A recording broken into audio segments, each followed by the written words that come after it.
رب اشرح لي صدري ويسر لي أمري واحلل عقدة من لساني يفقهوا قولي رب زدني علما اللهم فقهنا في الدين۔ آج ہم سورہ بقرہ کی آیت نمبر 220 اینڈ 221 پڑھیں گے انشاءاللہ۔ بسم اللہ الرحمن الرحیم۔ فی الدنیا والآخرہ ویسألونک عن الیتامی قل اصلاح لهم خیر وإن تخالطوهم فإخوانكم والله يعلم المفسد من المصلح ولو شاء الله لأعنتكم إن الله عزيز حكيم۔ فی الدنیا والآخرہ ویسألونک عن الیتامی قل اصلاح لهم خیر۔ اصلاح لهم خیر میں دو پیش کی تنوین کے بعد لام مشدد آ رہی ہے۔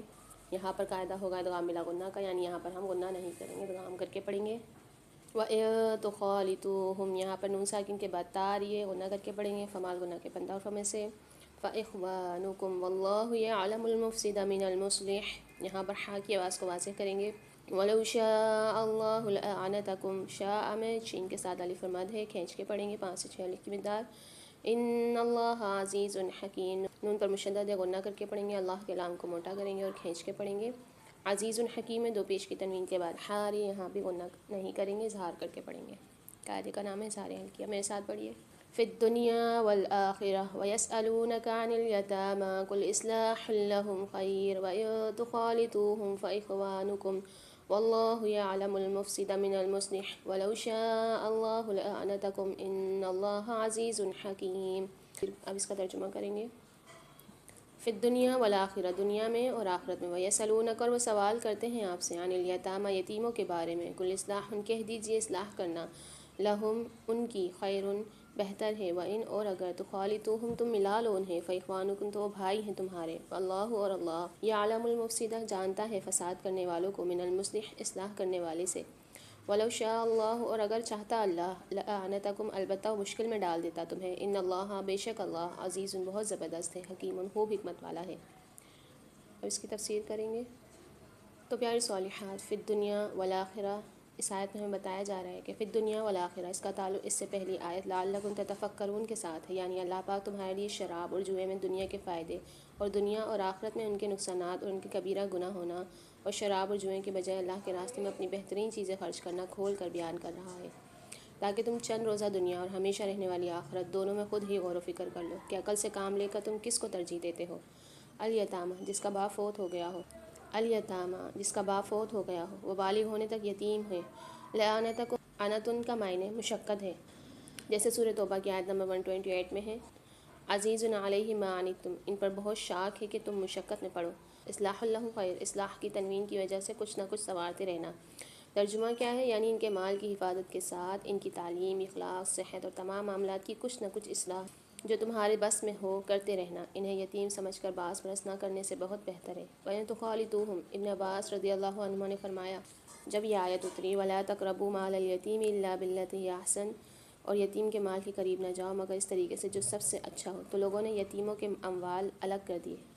یتیموں کا کھانا خراب اور گوشت بدبودار ہونے لگا۔ یہ بات نبی صلی اللہ علیہ وسلم سے ذکر کی گئی اور اس پر یہ آیت اتری تو لوگوں نے انہیں اپنے ساتھ ملا لیا۔ لو شاء اللہ لعنتکم اگر اللہ پاک نے تم پر مشقت نہیں ڈالی بلکہ آسانی اور وسعت پیدا فرمائی، یعنی اصلاح کی نیت سے انہیں اپنے ساتھ ملا سکتے ہو، اور اگر محتاج ہو تو بقدر خدمت اور ضرورت ان کے مال سے فائدہ بھی اٹھا سکتے ہو،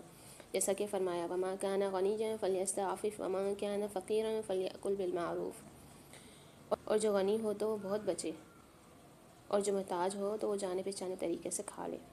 اب سورہ بقرہ کی آیت نمبر 221 پڑھیں گے انشاءاللہ۔ بسم اللہ الرحمن الرحیم وَلَا تَنكِحُوا الْمُشْرِكَاتِ حَتَّى يُؤْمِنْ وَلَأَمَةٌ مُؤْمِنَةٌ خَيْرٌ مِّن مُّشْرِكَةٍ وَلَوْ أَعْجَبَتْكُمْ وَلَا تُنكِحُوا الْمُشْرِكِينَ حَتَّى يُؤْمِنُوا وَلَعَبْدٌ مُّؤْمِنٌ خَيْرٌ مِّن مُّشْرِكٍ وَلَوْ أَعْجَبَكُمْ أُولَٰئِكَ يَدْعُونَ إِلَى النَّارِ وَاللَّهُ يَدْعُو إِلَى الْجَنَّةِ وَالْمَغْفِرَةِ بِإِذْنِهِ وَيُبَيِّنُ آيَاتِهِ لِلنَّاسِ لَعَلَّهُمْ يَتَذَكَّرُونَ وَلَا تَنكِحُوا الْمُشْرِكَاتِ حَتَّى يُؤْمِنْ تنکحوا میں نون ساکن کے بعد کاف آ رہی ہے، فمال غنہ کے بندہ اور میں سے غنہ کر کے پڑھیں گے۔ وَلَأَمَةٌ مُؤْمِنَةٌ میں تا کے اوپر دو پیش ہیں، اس کے بعد میم مشدد آ رہی ہے، یہاں ادغام مال غنہ والا قاعدہ ہوگا، غنہ کر کے پڑھیں گے، اور تا کے اوپر آگے بھی دو پیش ہیں، اس کے بعد خواہ آ رہی ہے تو یہاں پر اظہار کر کے پڑھیں گے، غنہ نہیں کریں گے۔ خیر من مشرکاتیوں میں بھی دو پیش کی تنوین کے بعد میم مشدد آ رہی ہے، نون کے بعد بھی دو میم مشدد آ رہی ہے، یہاں سب جگہ ادغام غنہ والا قاعدہ ہوگا، غنہ کر کے پڑھیں گے۔ وَلَوْ أَعْجَبَتْكُمْ وَلَا تُنكِحُوا، یہاں فمال غنہ والا قاعدہ ہوگا، غنہ کر کے پڑھیں گے۔ مشرکین حتی یؤمنوا والعبد مؤمن، یہاں پر قاعدہ ہو رہا ہے ایک میں ادغام مال غنہ کا، دال پہ جو دو پیش ہے میم مشدد آ رہی ہے اس کے بعد، اور نون پہ جو دو پیش ہیں اس کے بعد آ رہی ہے خوا، تو یہاں اظہاری ہلکی والا قاعدہ ہوگا۔ پھر خیروں میں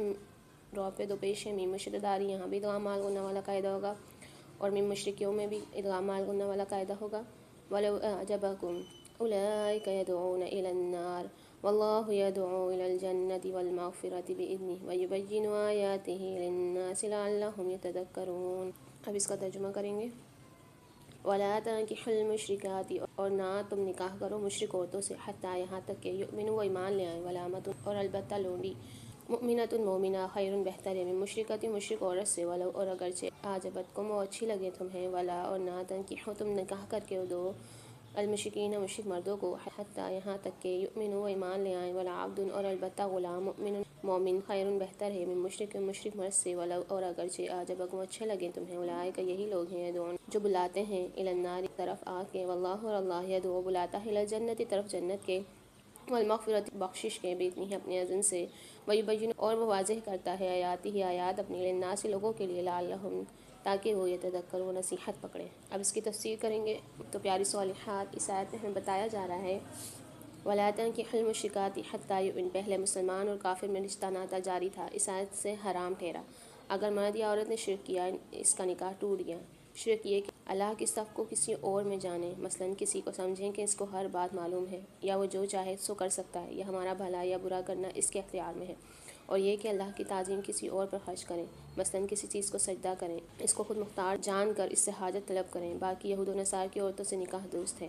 ان کو مشرک نہیں فرمایا۔ اہل کتاب کو مشرکین کے مقابلے میں ذکر فرمایا، وہاں مشرکین سے مراد بت پرست ہیں، یہود و نصارہ نہیں۔ فرمایا لم یکن الذین کفروا من اہل الکتاب والمشرکین منفکین حتی تأتیہم البینہ، وہ لوگ جنہوں نے اہل کتاب اور مشرکین میں سے کفر کیا باز آنے والے نہ تھے۔ یہ اور دوسری آیات ہیں جن میں اہل کتاب اور مشرکین کو الگ الگ بیان کیا ہے۔ بعض مقامات پر یہود و نصارہ کو بھی شرک کرنے والے قرار دیا ہے، جیسے فرمایا وقالت الیہود عزیر ابن اللہ سبحانہ عما یشرکون، اور یہودیوں نے کہا عزیز اللہ کا بیٹا ہے، اور نصارہ نے کہا مسیح اللہ کا بیٹا ہے، وہ اس سے پاک ہے جو شریک بناتے ہیں۔ بعض صحابہ اہل کتاب سے شرک کرنے والی عورتوں سے نکاح کو درست نہیں سمجھتے۔ عبداللہ بن عمر رضی اللہ عنہ نے فرمایا میں اس سے بڑا شرک نہیں جانتا کہ کوئی عورت کہتی ہو میرا رب عیسیٰ ہے، حالانکہ وہ اللہ کے بندوں میں سے ایک بندہ ہے۔ امام بخاری رحمہ اللہ نے اس آیت کی تفسیر میں صرف یہی قول ذکر کیا ہے، اس کے مطابق اہل کتاب کی صرف موحد عورتوں سے نکاح درست ہوگا، مگر اللہ پاک نے اہل کتاب کا شرک خود ذکر کرنے کے باوجود ان کی عورتوں سے نکاح کی اجازت دی ہے، تو اس کے جائز ہونے میں کوئی شک نہیں۔ امیر المؤمنین عمر بن خطاب، عثمان بن عفان رضی اللہ عنہما اور دوسرے صحابہ کا یہی فتویٰ ہے۔ فرمایا والمحصنات من الذین اوتوا الکتاب من قبلکم، تم سے پہلے جنہیں کتاب دی گئی ان کی پاک دامن عورتیں تمہارے لیے حلال ہیں۔ خلاصہ یہ کہ مسلمانوں کے لیے کسی ہندو یا بت پرست یا آتش پرست مشرکہ عورت سے نکاح کرنا حرام ہے۔ البتہ اہل کتاب کی عورتوں سے نکاح میں اگرچہ ایمان کا خطرہ ہے، اس لیے کراہت کے باوجود اللہ پاک نے اس کی اجازت دی ہے۔ سورہ مائدہ کی آیت نمبر 5 میں اس میں حکمت یہ ہے کہ بت پرست، دوہریے اور آتش پرست کسی آسمانی تعلیم کو نہ مانتے ہیں، نہ ان کے پابند ہیں، جبکہ اہل کتاب عورتوں کو ان کی کتاب کے حوالے سے توحید اور رسالت کی دعوت دی جا سکتی ہے، جیسا کہ فرمایا قُلْ يَا أَهْلَ الْكِتَابِ تَعَالَوْا إِلَىٰ كَلِمَةٍ سَوَاءٍ بَيْنَنَا وَبَيْنَكُمْ، کہہ دے اے اہل کتاب آؤ ایک ایسی کتاب کی طرف جو ہمارے درمیان اور تمہارے درمیان برابر ہے، اور مرد کے غالب ہونے کی وجہ سے ان کے توحید قبول کرنے کی بھی قوی امید ہے۔ اس سے معلوم ہوا کہ جب اہل کتاب کی عورتوں سے جو شرک کی مرتکب ہوں نکاح جائز ہے، تو مسلمان عورتیں جو شرک کرتی ہوں ان سے بھی نکاح جائز ہے، کیونکہ وہ قرآن و حدیث کو مانتی ہیں اور انہیں اس کے حوالے سے توحید و سنت کا قائل کیا جا سکتا ہے۔ وَلَا تَنكِحُوا الْمُشْرِكِينَ حَتَّىٰ يُؤْمِنُوا، اس سے معلوم ہوا کہ مسلمان عورت آزاد ہو یا غلام، اسے مشرک کے نکاح میں دینا جائز نہیں، پھر مشرک خواہ بت پرست ہو یا یہودی یا عیسائی یا مجوسی یا دوہریہ، کسی بھی غیر مسلم عورت کا نکاح جائز نہیں، کیونکہ اللہ پاک نے مشرک عورتوں سے نکاح حرام کرنے کے بعد سورہ مائدہ کی آیت نمبر 5 میں اہل کتاب کی عورتوں سے نکاح کی اجازت دی، مگر مشرک مردوں کے نکاح میں اپنی عورتوں کو دینے سے منع کرنے کے بعد کسی غیر مسلم سے نکاح کی اجازت نہیں دی۔ قرطبی نے اس بات پر امت کا اجتماع نقل فرمایا کہ مسلمان عورت کا نکاح کسی بھی غیر مسلم سے نہیں ہو سکتا، کیونکہ یہ اسلام کی سربلندی کے خلاف ہے۔ یہاں تنبیہ کی جاتی ہے جس طرح کسی بھی مشرک سے مسلمان عورت کا نکاح جائز نہیں، خواہ یہودی ہو یا عیسائی، اسی طرح اگر کوئی کلمہ گو مسلمان بھی شرک کا مرتکب ہو، جیسا کہ اس میں بیان ہے، تو اس سے کسی مسلمان معاہدہ عورت کا نکاح جائز نہیں، کیونکہ مرد کے غالب ہونے کی وجہ سے اس معاہدہ عورت کو شرک پر مجبور کیے جانے کا خطرہ ہے۔ وَلَا تَنكِحُوا الْمُشْرِكِينَ، یہ جملہ واضح دلیل ہے کہ عورت اپنا نکاح خود نہیں کر سکتی بلکہ اس کا ولی اس کا نکاح کر کے دے۔ رسول اللہ صلی اللہ علیہ وسلم نے واضح الفاظ میں ولی کی اجازت کے بغیر نکاح سے منع فرمایا۔ اس کی صحیح بخاری کی حدیث میں، جس میں امام بخاری رحمہ اللہ نے زیر تفسیر آیات اور 2 مزید آیات اور احادیث سے مسئلہ ثابت فرمایا ہے۔